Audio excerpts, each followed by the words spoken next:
Fridays are awesome. I'm Carl Azus. Welcome to the week's last edition of CNN Student News. Could part of Ukraine secede from the rest of the country and become part of Russia? That is the question. The protests in the capital that led to the ouster of Ukraine's president were by Ukrainians who wanted closer ties with Europe. But in Crimea, a region of southern Ukraine, many people identify more with Russia. And its local government has decided to hold a vote later this month to let Crimeans decide whether they want to be part of Ukraine or Russia. Ukraine's government says this is an illegitimate decision, and President Obama, who supports the pro-Europe Ukrainians, says borders can't be redrawn without approval from democratically elected leaders.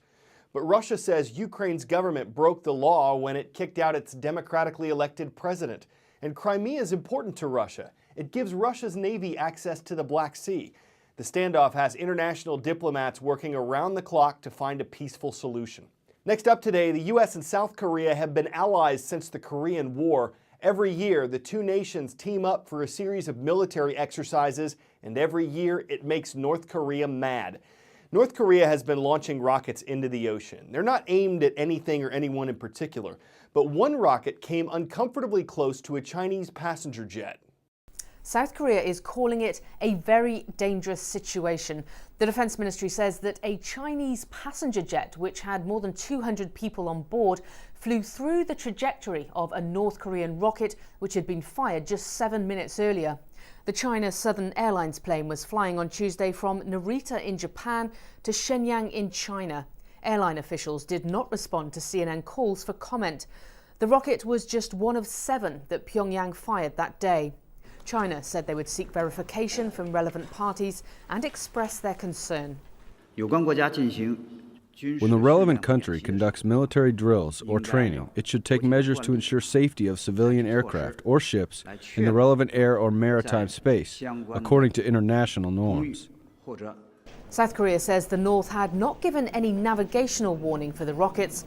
Pyongyang says that their recent rocket tests have, quote, not affected international navigational order, although it made no mention of the Chinese plane.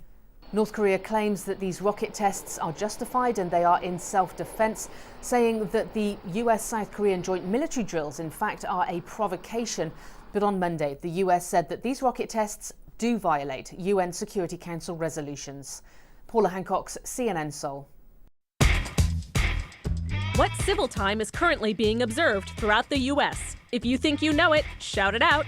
Is it Standard Time, Daylight Savings Time, Central Time, or Atlantic Standard Time? You've got 3 seconds. Go. The civil time is the official time of a local region, and the U.S. is currently observing Standard Time.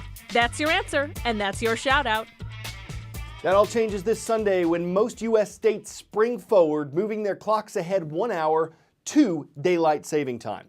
This year it runs from March 9th to November 2nd, so we'll actually spend more time in daylight saving time than we will in standard time.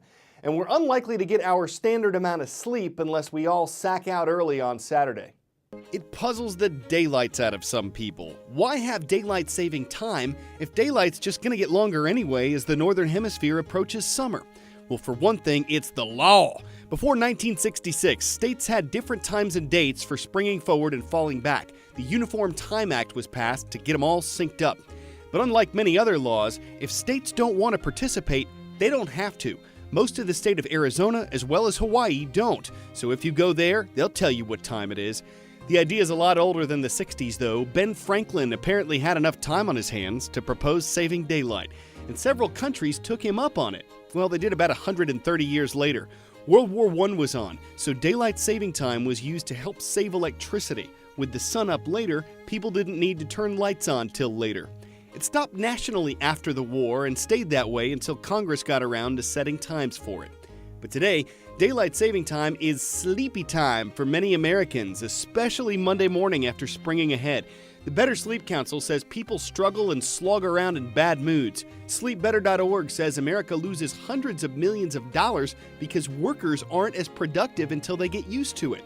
They're not saying we should get rid of daylight saving time, but this sheds light on why some sleepy people might want to. The Winter Olympics are over for another 4 years, but the Paralympics start today in Sochi, Russia. They'll run for the next 9 days. Just like the February games we saw, this is an international competition. It's for physically disabled athletes. It'll include 5 sports, from skiing and biathlon to hockey and curling, and it'll feature almost 700 athletes from 47 countries. All of them are exceptional. They're Olympians, and one from the U.S. will have competed in both the Summer and Winter Games. Overcoming obstacles is nothing new for Tatiana McFadden. You see, she was born with spina bifida. That's a birth defect that prevents the spinal cord from properly closing while a baby is still in the womb. As an unwanted, disabled child in St. Petersburg, Russia, Tatiana was immediately sent to an orphanage after her surgery. I didn't have a wheelchair, so my legs were atrophied behind my back, and I walked around my hands all the time. 6 years later, a chance visit by an American to the orphanage changed her life. I immediately knew that she was my mom. Adoption gave Tatiana an instant family. Her mom pushed Tatiana to participate in sports. Getting involved with sports, saved my life. So I wrote down my goals and I said I really want to be a Paralympic athlete. I want to be a medalist someday. The 15-year-old became the youngest member of the USA track and field team at the Athens Paralympic Games. McFadden won 4 more medals in Beijing. And in London, she finally won gold. In 2013, McFadden won the Grand Slam title for marathon wheelchair racing and then traded her wheelchair for a sit-ski. Now, McFadden's back in Russia, where she's competing in the Sochi Paralympic cross-country Nordic skiing event. Dr. Sanjay Gupta, CNN, reporting. Portland's not the capital of Oregon, but it is the largest city in the state. Of course, the Scots already knew that. We're talking about the Scots, the mascot of David Douglas High School. They're watching in Portland. In New Mexico, there are some Warriors on today's roll. They're in Gallup in the northwest part of their state at Kennedy Middle School. And over in the Northeast, we're roaring for the Lions of Bassick High School. Glad to see you in Bridgeport, Connecticut.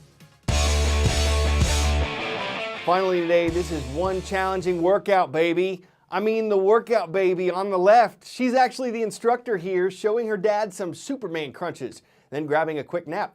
Lily Ann's YouTube video has gotten more than 1 million reps. Her credentials include a lifetime of experience, almost 7 months of it.